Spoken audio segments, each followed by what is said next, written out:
Tumawag na lamang po ako sa pangalang Welcome to my Skyra. vlog. And for today's video Nais kong guys, ikwento sa inyo galing ako itong ng mga school, nalaman ko tapos mula sa hindi aking ako ina. kumakain, so nagluto na lang ako ng fried Hindi ito rice, kwentong fiction. tsaka egg na Salib.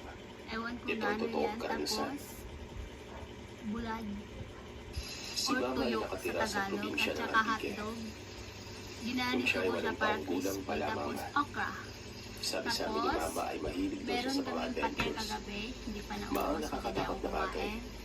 So, tingnan Naniniwala nila din mama siya sa sa mga akin. elemento, aswang, Puso ko. diwende at kung Sausawan ano-ano pa. ko. Tapos nanood ako ng horror movie ng kwentong Yung lolo ko naman pambata. noong mga panahong kalakasan niya, Siya. Sabay niyo ako kilala kumain sa guys. probinsya nila dahil sa sobrang Kain na. tapang na imahe nito na kahit sino mang akmang magpapatayan, kaya niyang patigilin. Paborito ko ito.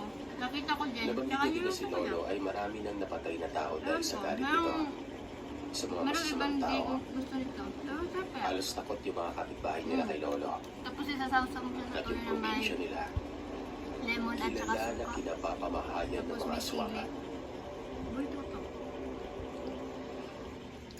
Isang beses, tinaraos nilang buong pamilya ang piyesta sa kanila. Nag-reunion ang buong ang kanila sa isang bahay. Maraming tumating noon sa bahay na yon. Kasama na roon ang mga pinsan ng lolo ko.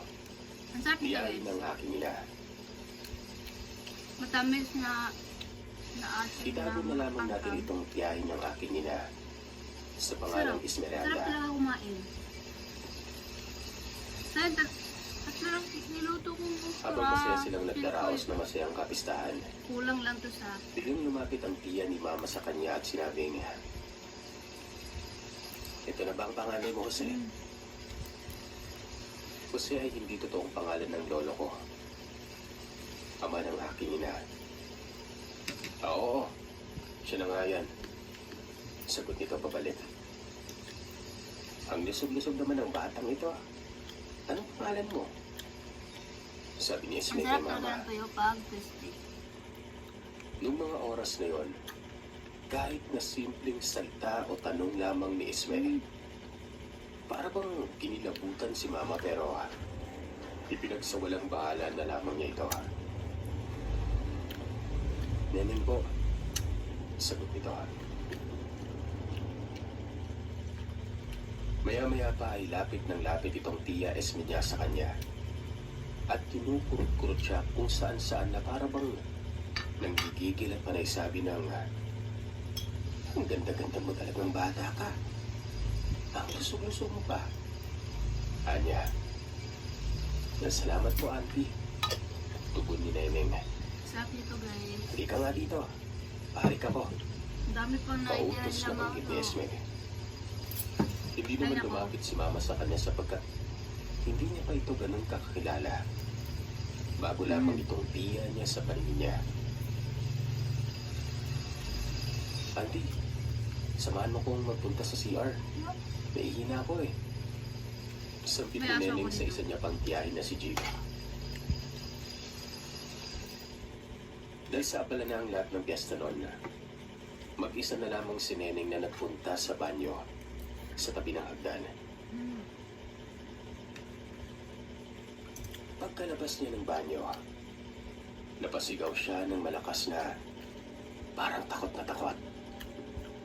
Nakita niya ang kanyang tiyahin na si Esme sa harapan niya. Nagtataasan yung mga buhok nito. Pulang-pula na nanlilisik ang mga mata. At may mga pangil na malalaki. Nakalapit yung mukha ni Esme sa mukha ng nanay ko na para bang nakaharap ito sa pagkain na gutom na gutom. "Auntie Esme, ikaw ba yan?" Walang tugon na naririnig si Neneng mula sa kanyang tiyahin. Nabulo Habang na. si Neneng ay akmang tatakbo paakyat sa hagdan. "Auntie, huwag ka namang manakot." Hindi pa din tumutugon ang kanyang tiyahin sa kanya noon. Ganun pa rin ang anyo nito. Nakataasan lahat ng buhok. Pulang-pula na nalilisip ang mga mata.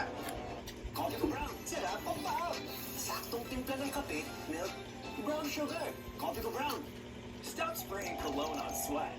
Bust odor and smell irresistible. Get the Axe effect. Akma na sana siyang hahawakan at kumanganga na itong auntie niya na ito na para bang kakagatin siya. Pero sumigaw pa ng malakas si Mama na dahilan para magpunta lahat ng kanyang kamag-anak sa kanya.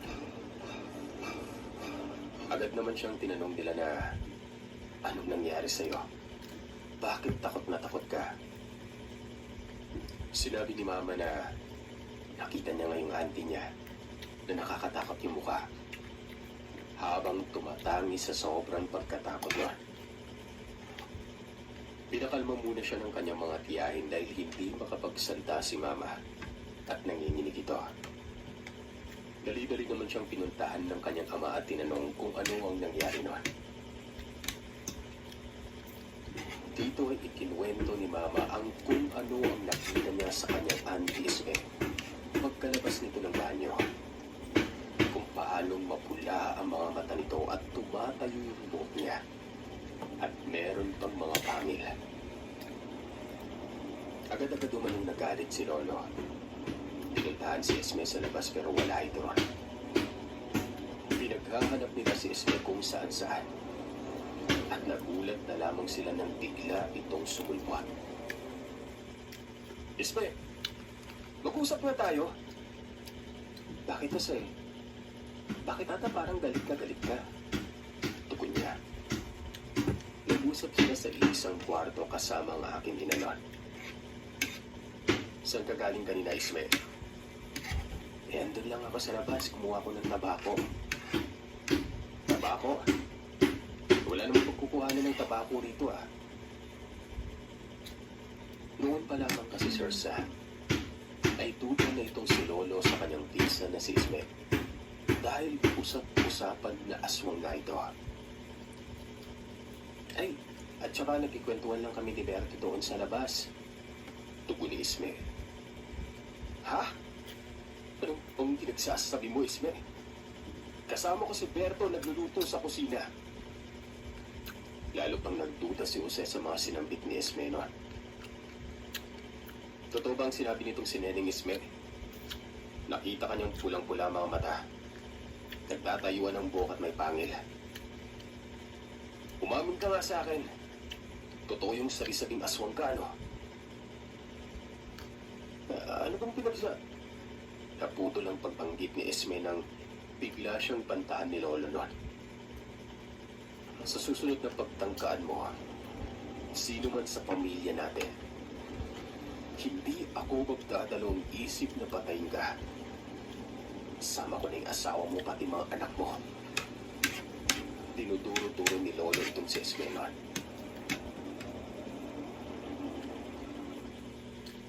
Umiiyak si Esme.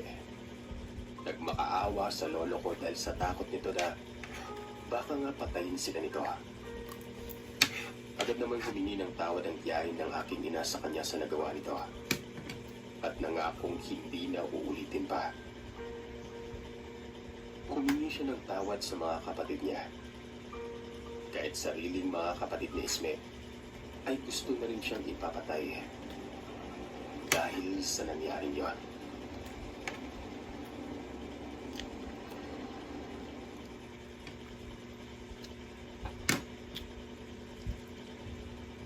Silent listener niyo po ako since 2022. Nakakaliw lang kasing pakinggan ng mga iba't ibang karanasan na bunso siya sa 7 magkakapatid. Medyo spoiled sa mga magulang at palabarkada sa lahat ng magkakapatid. Siyang namamahala sa lupain nila, mama at papa nila, na 1 hektarya na may isan. Nag-iisip daw siya noon kasama mga barkada niya kung ano ang masarap pamerienda sa mga mag-aani ng kanilang mais noon. Dahil aanihin na ito kinabukasan. Isa sa barkada niya na nakaisip sa 10 nilang magkakaibigan, si Tonton. Meron daw siyang alam kung saan makakakuha ng pangmerienda nila. Malapit lamang din daw sa maisa nila. Nakita niya ito nung naligo daw sila sa ilog noon.